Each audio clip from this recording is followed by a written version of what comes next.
Welcome to the Deep Dive. Today we're looking into a really significant moment in India's freedom struggle. Yes, the relationship between Bhagat Singh and Mahatma Gandhi, specifically around that controversial execution. Exactly. We've got some material that sheds light on, well, both their perspectives and actions. And the goal is really to explore this supposed conflict, right? See what their different approaches can tell us. Let's start with Bhagat Singh.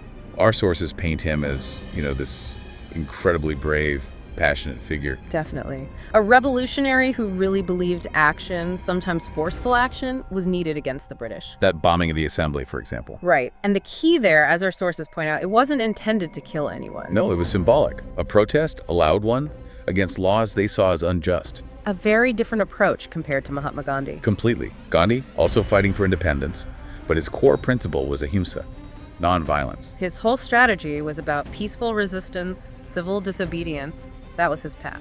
So you have these two major figures. Same goal, independence, but fundamentally different ideas on how to achieve it. And that difference really comes into sharp focus with the controversy around Bhagat Singh's arrest and sentence. Ah, yes. He was given the death sentence, and there was this huge public demand, wasn't there, for Gandhi to step in. A massive outcry. People expected Gandhi, with his influence, to save Bhagat Singh, to prevent the hanging. It really highlights the tension, between these two ideologies in the public eye at that moment. So what did Gandhi do? Our sources show he did meet with the British. He met with the Viceroy, Lord Irwin. And he brought up Bhagat Singh's case. He did. He raised the issue, argued for commuting the sentence, made appeals. But the British didn't budge. No, they refused. The execution went ahead in March 1931. And this is where things get complicated looking back. Understandably so. Many people felt, and some still argue, that Gandhi didn't push hard enough. But he could have used his moral standing, his political weight, more forcefully? Exactly. Could he have made it a condition of his negotiations, for instance? That's the question some ask. It raises difficult points about, the real limits of influence, even for someone like Gandhi, against a colonial power. But there's another perspective, which our sources also touch upon. Which is? That while Gandhi's influence was immense, it wasn't absolute power. He couldn't actually force the British government's hand on a legal sentence like this. He could negotiate, persuade, appeal. But not dictate. It shows the harsh political realities they were operating under. So, despite this tragic event and the different methods, were they enemies?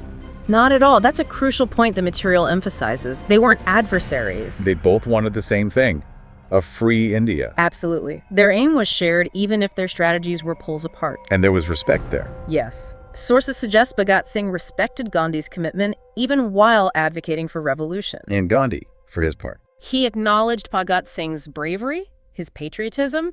He admired his spirit, even while strongly disagreeing with his violent methods. So bringing it all together, the core difference wasn't the what's freedom. No, it was the how, the means to the end, action and force versus steadfast nonviolence. Two powerful legacies, two different paths towards that shared dream. It really makes you think. It does.